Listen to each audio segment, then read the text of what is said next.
Hello, my dear loving students. Namaste to you all. Me, as usual, your social study teacher, Moti Prasad Paudel, from Joint School Family. Today I am going to teach you social study of Standard 9, Unit 5, Good Governance. The topic is Good Governance. First of all, let us clear the meaning of what is good governance. Good governance, that is generally Susasan. In Nepali, what we are saying, Susasan. That means to rule the country in a good way. That is good governance, we can say. Here is the meaning. The term good. Here is the meaning. The term good means the high quality, and governance means activity of governing the country. The term good means high quality. Here it is good, high quality. Governance means activity of the governing a country. Therefore, what we can say, good governance refer to high quality government activity. High quality government activity in order to provide people with speedy, impartial, reliable, credible, and inexpensive government service. A good governance is necessary. Generally, a good governance, it should give a different type of facility to the people. So, if there is good governance in the country, we, the people of our country, we will exercise all the quality in our country. We receive all qualities in our country, in every field. Clear?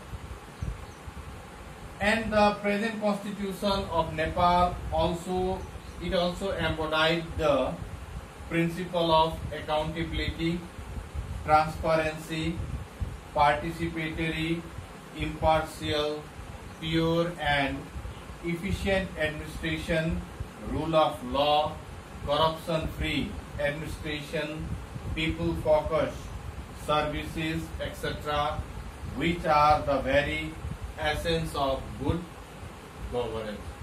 In good governance, what happens, the people of our country, we will feel very good. We receive all the facilities from the country in the very transparency way, in the very impartial way. Clear? Good governance has been clarified by UN publication, Good Governance Practice for the Protection of the Human Rights in this field. First of all, listen here. UN also published how good governance practice for the protection of human rights. First of all, a good governance should provide service delivery. They have to provide different type of services to the people. Different type of services to the people. After that, there should be rule of law. Rule of law. If there will be rule of law in the country, definitely our country will make a progress. After that, human resources and development. Human resources, do you know? There must be good human resources. When human resources will be there, then 100% there will be development. After that, anti-corruption. And corruption also, it is one of the main thing of our country. In our country now, during this present time also, corruption it is more high. In my previous lesson also I have told you, even from lower level to the higher level, even to the minister of our country, they are mostly corrupted. Mostly they are corrupted. So anti-corruption should be there. And last one, what we can say, that democratic institution. So all the political parties of our country or any other institution there should be democratic. Clear? What we can say in the different type of organization we have seen there is politics. Politics is there. Appointment of the various commission, head of the commission that is appointed by the political group. So in this way what happened, there should not be a good governance. So UN also what defined that according to the UN the good governance practice for the protection of the human rights. First of all, we have to provide service delivery, there should be rule of law, human right and development, anti-corruption and democratic institution. So these are the 5 things which are very necessary according to the United Nations. So my dear student, I think up to here we have got clear. So some of the characteristics of good governance are also there. Some of the characteristics of good governance are also there. People-oriented service, programs and work. People's-oriented service, program and work. People's participation, transparency, rule of law, accountability and decentralization of power. Feeling of ownership on the government activity. Feeling of ownership on government activity. These are some of the characteristics. Guarantee of the human right. Democratic government with civilized society. Gender equality. Independent and impartial judiciary.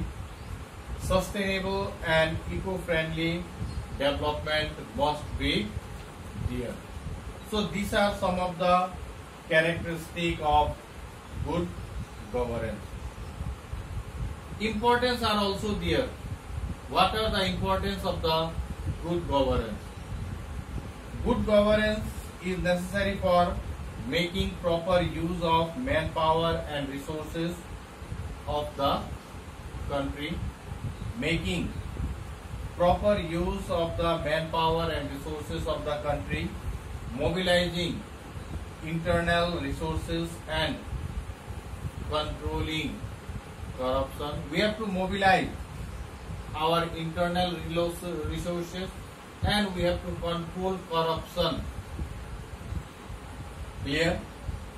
Fulfilling public needs and providing speedy, efficient and credible services. Promoting public confidence in the public administration. So these are some of the importance of the good governance. And at last, in the last point I am coming, what are the challenges of the good governance in our country? What are the challenges? Of course, there are some characteristics are also there. Some importance are also there. Now, let's see what are the challenges of good governance in our country. The major challenges of the good governance in our country are, first of all, we can say widespread corruption. So widespread corruption is there. So this corruption we have to control it. CIA, the one of the very powerful commission of our country, this commission should stop the widespread of corruption. Clear? Second point, weak civil society. Our civil society are very weak. We don't take any action against the good governance. Third one, lack of public pressure. Lack of public pressure. Public are also not giving so much pressure. So public pressure is also necessary. Without public pressure it is very difficult. Clear? Political instability in our country, you know well. Very well. There is no political instability in our country. Political stability is not there. Political instability is there. If there will be political stability in our country, we can change our country, and even they should have a very good leader for the nation building. Have you got my student? And after that, procedural administration, what happened in our country? There is no proper channel for the administration. Our administration is very weak and slow. So our administration is very weak and slow. This is also one of the challenges. Lack of commitment of political party. Before election, they are doing so many commitment. If my party will win, I will do this and this, this and this, this and this.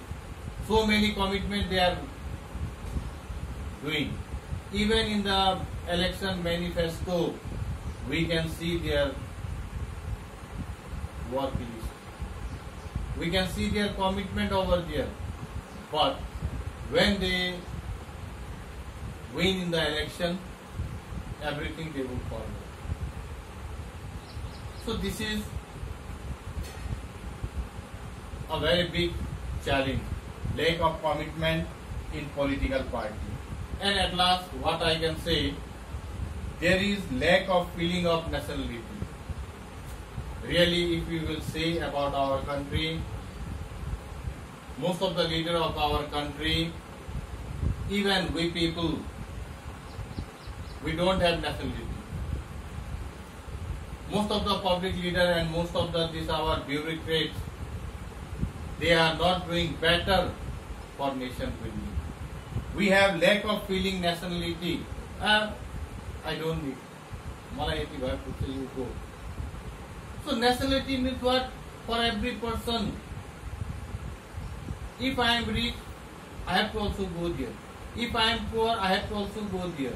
I have to also, it is my duty to build a nation.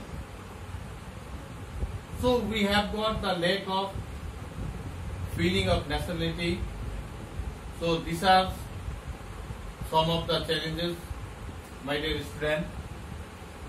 So still now we have studied about the characteristic of good governance, importance of the good governance, challenges of the good governance. So my dear student, at last what we can say, without this good governance a country cannot develop. So good governance should be there. If there will be a good governance, a country can be benefited. A country can go towards the development. So, my dear students, I think we have understood all these things about this chapter, good governance. That's all for today. Namaste. Thank you.